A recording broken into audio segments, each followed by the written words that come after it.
there, everyone. Diane and I just got out seeing Paranormal Activity 3. I love how they're, like, I'm just happy it's not Paranormal Activity 3D. But, this one was kind of a mixed bag as opposed to the other ones, where I really like the other ones. This one I just kind of thought was okay, save for the very end, which got really suspenseful.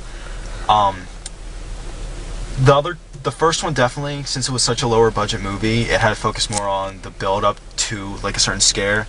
This one just had way too many, I thought. Yeah. You can show yourself, you know. Yeah. Yeah, this one, yeah, it was pretty good. I can't really remember the second one too well, so I can't compare it, but, yeah, I thought it was suspenseful the whole way. Like, I thought it was pretty good. It was just, some of the stuff where, like, the little girls would just get pulled by the ghost, Toby, and they would fly, like, across the room, like, comically, like... It was the 80s, so I'm saying they're naming that demon after Toby Hooper. I don't know. That's just my joke, though. But yeah, the ghost was actually more funny in this one, specifically because they gave him a name, as in opposed to the other ones. I don't remember if the second one they ever mentioned, like, a creature named Toby, but I don't remember. It doesn't really segue into the other two that much. It doesn't. It has nothing to do with the other ones, save for the whole... It explains that the grandma was insane. Like, they explain... I remember the second one, they said, what if, like, you know, our great-grandmother, like, made a deal with the devil? That was pretty much... this one was just explaining how that was made. And they also have this...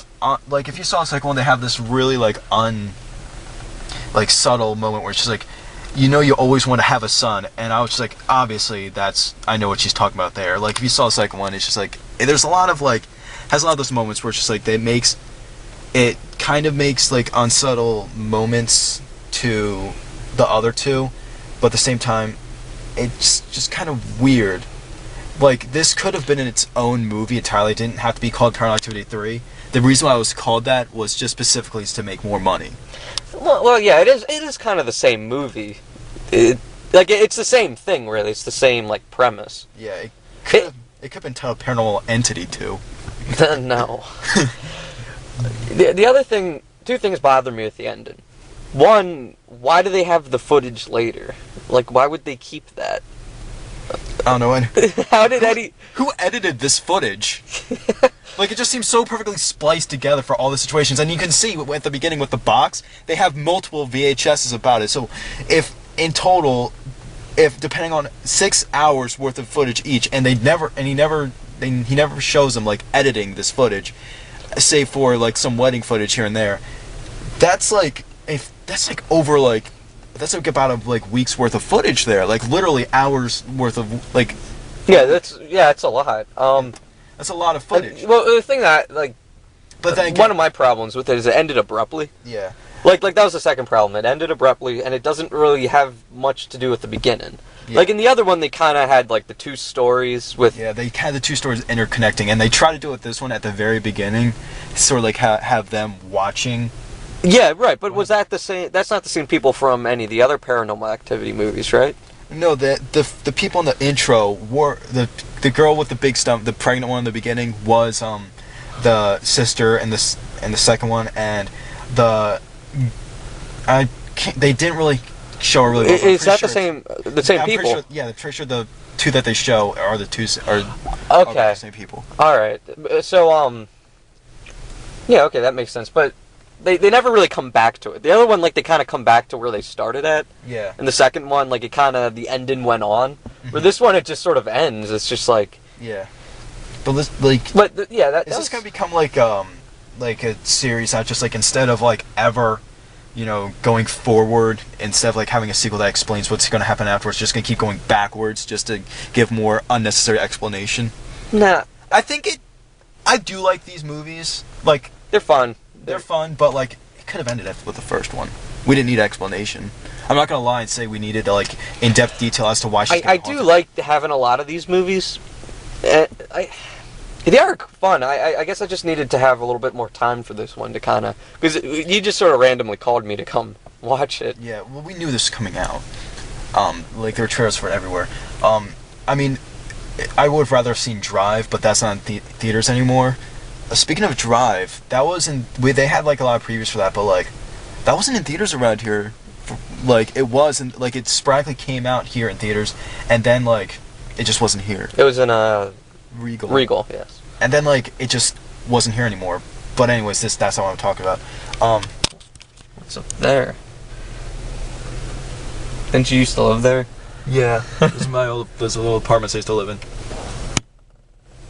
Yeah, I can't really see it. Yeah. Okay. But we're in the parking lot of the movie theater. Yeah, we're ripping off the Cinema Snob here. If you haven't noticed. Yeah. We had nothing better to do, but like, I don't know. You don't have to see this one to really get anything else out of the other two. But if you like the experience of the first two, it's the same. Like it is kind of the same movie. Like you know what's going to happen. It's suspenseful and it does it really well. But we're used to it almost. Yeah. Where it's fun, but it's like you're jumping not because you're scared. You're jumping because it's loud. Well, yeah, but like I guess it is kind of because you're scared. Yeah, it builds suspense well. It's just like with the first one, you didn't know like how they're gonna scare you. Like you're always like watching the background, like worrying because you didn't know how it was gonna play out. This one, it's just gonna be something small in the background's changed, and then something's gonna pop out, and you can just sort of like look away from the screen and. You know what I mean? It's not as scary. I think the thing that made it the most like unnecessarily obvious that something scary is gonna happen was the fan cam, which I told you about. Yeah. Well, that was just setting itself up to be suspenseful. Yeah, just like that was unnecessary. Just like you took apart my camera. It was just like my fan. Yeah. Well, whatever. Yeah. Took apart the fan. I can fix it. Just like obviously like when it's turning the camera's turning in one place, you're gonna expect something else in the other area. It's a horror movie. That's kind of the cliche. And what are you doing? I'm getting a low angle. Oh, shut up. Like it's not a bad movie. It's definitely not one of the worst movies I saw this year. But if you're gonna watch any movie that came out this year, that's this POV shadow camera thing. I would just watch Troll Hunter. That was way more entertaining. Really? I like Troll Hunter more. It's just like I like giant monsters more than I like ghosts. It's one of those things. I don't know. I like this a little bit better. Like, I just couldn't help but thinking like when the one scene when it's banging on the door, I'm just like, oh, that's gotta be a troll that's gonna break in now. That'd be amazing. Yeah, that's probably What was it? That's probably one of my favorite scenes is when they're in the bathroom, like. Yeah, like it is banging on the door. None of the scenes that are in the trailer were in this movie. Yeah, that's what I was thinking. Yeah, they never have the two girls saying Bloody Mary. Yeah, it's the guy and the little girl. It's like, well, okay, and then like they never have the thing in the background. The one girl like that silhouette of the girl definitely shows up in the movie, but it's not till much later after that point. Yeah, and of course it falls under that curse of.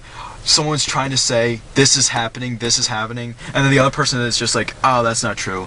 But in this one, it's reversed, where it's normally the female who's trying to tell the male that there's crazy stuff happening, and the male doesn't believe it, he just thinks she's out of her mind. This time it's the female who's not believing the male.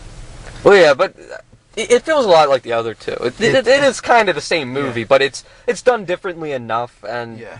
Like it's fun. Like, one problem I have, this is kind of just a nitpick, because The Lost Boys is my favorite movie, and like no one looks like they're from the '80s at all, save for the babysitter. Yeah, the babysitter. And that ghost looked like it was like that one scene. Like I was in the bathroom, but when they reshowed it, like it's just like you can see like on her shirt, it looks like the ghost trying to like grab at her chest or whatever. Yeah, I was like looking at that. I was like, oh yeah. Yeah. Just like, and of course, once he said he blew her in the face, everyone just started cracking up laughing. It's one of those movies where I think people overreact to what happens. Like, I don't find jump scares scary. Like, there's no lasting feel to it. I just don't find a lot of things scary anymore. Like, we're at this point, I think, in society as a whole with movies, I think we're desensitized by it now to the fact that... Yeah, but these do it well, though. Like, they can... Like... Which is why I think they're kind of cool, because... One coming out every year is kind of excessive. It's like every year there's new Call of Duty. Well, I don't know about Call of Duty. I do like this, though, because it is almost like a tradition at this point. It's like every year they get off their ass and make another movie, and I like that. It's coming out in Halloween season, though. Yeah, I like it as like a... It's been like a Halloween tradition since high school. Yeah. The new one comes out, we come out and see it. First one we saw, we were seniors in high school. We got out of high school the next year, and then this year we saw it now. now with them, we're in the Second time we saw it with Chris. Yeah, at that time we were just making comments about the one girl's tits.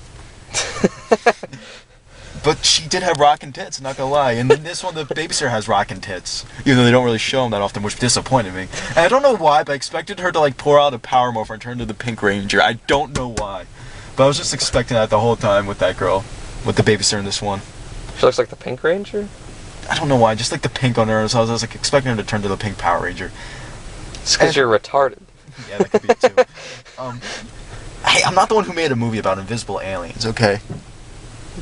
Oh, yeah. Yeah, we should talk about the commercials. These commercials were stupid. Okay, which ones were there? I forget. There's In Time, the one with the yeah, we know about that one. Darkest Hour. You always bitch about it being a comment against... yeah, the capitalist comment. Yeah, capitalist stuff. Yeah, which I know of, like, when I put this on YouTube, everyone's gonna be, like, complaining about, like, that, but whatever. And then there's, like, the one that bothers me the most is The Darkest Hour, which is the one with, like, the invisible aliens. It's just, like, how, like... They might pull your hair. Yeah. Like, it's, like, how... Like, it looked like a pretty decent budgeted movie. The dog. I started laughing when I saw the dog get disintegrated. It's like, don't kill the dog. What are you, twisted? That's awesome, though. That made my day. I hate when dogs die in movies. I really do. Like, if I make a movie, I can't make it where a dog dies. I'm gonna make a movie where I kill Lewis. I'm gonna hit him I would murder in the head with the hammer. If you ever hurt my dog... And we're gonna do it like Cannibal Holocaust, where I really kill your dog. Dude, if you ever hurt my dog, I will murder you. I would like to stress that. Anyone hurts my dog, I will murder them. But... I don't know, it just comes off as being, like... it's like Skyline in Battle Los Angeles with this whole global infestation of aliens. Yeah, I don't know. It's like, I didn't really see anything about the plot. We just saw people getting disintegrated for like like a minute or something. Yeah. So yeah, it could be good if the plot's good. Like, it's probably gonna be one of those movies where it's just like 50% critics love and 50% critics hate it. Yeah, I don't know. I'm probably gonna. I'm not gonna see it. Right, yeah. I don't care enough. I can guarantee you that I'm never gonna see The Darkest Hour or whatever it was called. Unless like someone brings it over and like they just are begging me to watch it. Normally some movies I don't see unless people won't make me watch it. Like the only reason why I saw Avatar is because I saw it for free. Oh well, what other commercials did we see? Harold and Kumar in 3D. I actually think that's gonna be funny. I hate Harold and Kumar. That was dumb and tired once the first one came out. I hate those movies. There's nothing I just like. They're one of those. It's one of those series of movies that I completely despise. There was never anything I liked about those movies. They're dumb starter comedies. If you want a good starter comedy, watch Dazed and Confused. Any other starter comedy is better than those. Grandma's Boy is better. I'm pretty sure Bucky Larson, Born to Be a Star, was better than any one of those. I think you're over exaggerating. I actually like the first one. I haven't seen the second one, and I don't know. The commercial looked funny. Okay. The first one was extremely okay. It was nothing more than just borderline okay, almost bad. But the second one was just awful. It was really stupid. And now this one, plus the 3D. Why does it need to be in 3D? Comedy. I hate my life. Everything has to be in 3D, James. Yeah. Once Avatar came in and messed everything up. Well, at least this looks like it's gonna be like the cool 3D where it's like in your face and all that, as opposed to just being like, oh, it feels like you're in the movie. Oh, Transformers, like you're in, like you can see it. It looks so much better. Screw you. That's not. Dang it. I hate modern day 3D movies. I really do. Can we get back to like Friday the 13th Part 3 and Freddy's Dead kind of 3D, please? I like 2D. I like 2D too. That's my point by what I said earlier. I'm happy that this is not Paranormal Activity 3D. What about Spy Kids 3D? Game over. I actually saw it in theaters twice. Yeah, because you're stupid. My parents took me to see it. You have no self-respect for yourself. You want to see that. Hey, I did see Smurfs, and I did not see Spy Kids 4 all the time. Or Zookeeper. Okay, yeah, I didn't see Zookeeper either. I kind of want to see it though, to see how. Yeah, it's one of those things where I want to see just to see if it's how bad it is or not, because it looks like one of those things where it might be entertainingly bad. And Kevin James is not that bad of an actor. No, he's funny. It's just it's a dumb movie. It depends on the movie, like, you know. He's a good actor, but the stuff they put him in is garbage. There's no doubt in my mind that's garbage. Right. You know, grown-ups and yeah. But anyways, Productivity 3.